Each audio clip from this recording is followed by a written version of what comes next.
I'm happy to tell you that more than 40 navies in the world, including all the leading navies, whether it's the US, the British, the French, the Japanese, the Australian, exercise with the Indian Navy. So we have, the Indian Navy does bilateral and multilateral exercises with over 40 other world navies in our waters, which means that they want to come and exercise with us more often than we may want to go and exercise with them. So this, I think, is a good measure of understanding what a good reputation the Indian Navy has in the world. Insofar as the submarines go, now, while you still see a ship, you will very rarely see a submarine because the submarine is underwater. And the submarine arm is a very specialized arm. Submarines as such are very specialized vessels.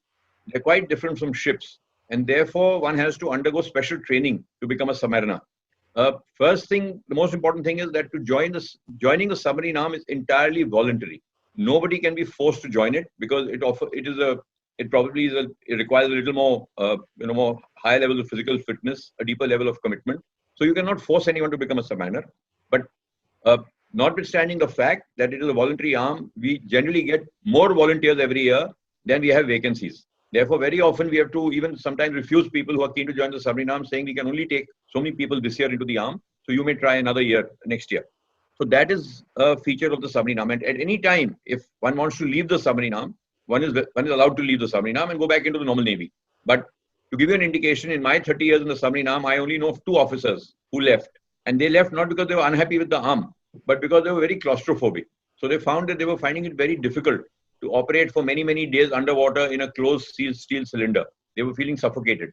And then I think it was important that they leave because there was no point trying to be unhappy in an environment in which you are supposed to operate for the rest of your life. But otherwise, once a person joins the submarine arm, he does not generally leave it. He stays there right till the end, till he retires. And that, I think, speaks very highly of the quality of submariners who join and the kind of professional satisfaction this very tough environment gives, which means that people are so happy professionally, they feel they're doing something meaningful that they don't leave. Now, coming to how do you join the arm? Well, after you join the Navy, which is through the NDA or directly through Naval Academy, or after university entry scheme, we have a university entry scheme where you can do your graduation and then join as in the engineering and electrical branches of the Navy. Once you've joined the Navy, that is a choice you have to make before you enter a training academy. Then on getting commissioned, as now it's a lieutenant, every naval officer has to undergo 1 year's courses. You go to every naval training establishment and learn something about what happens there. For example, you will go into 5 weeks in the gunnery school to understand how does naval guns work, how do naval missiles work, what is the concept of operation, how are they used in war. Then you will go to the communication school. There they will teach you how naval communications are used. So similarly, you go to every school that the Navy has, every training establishment for short capsule courses of 4 to 8 weeks to understand, so that by the end of it, when an officer is posted to a ship, he has a fairly good understanding of what is happening on board. He understands what the communicator is doing. He understands what the navigator is doing. He understands what the engineer is doing. He understands what the electrical officer is doing. So that is very important. And that is why this 1 year courses are done. Once you finish these courses after 1 year, then you can volunteer for any of the arms. You can volunteer for the submarine arm.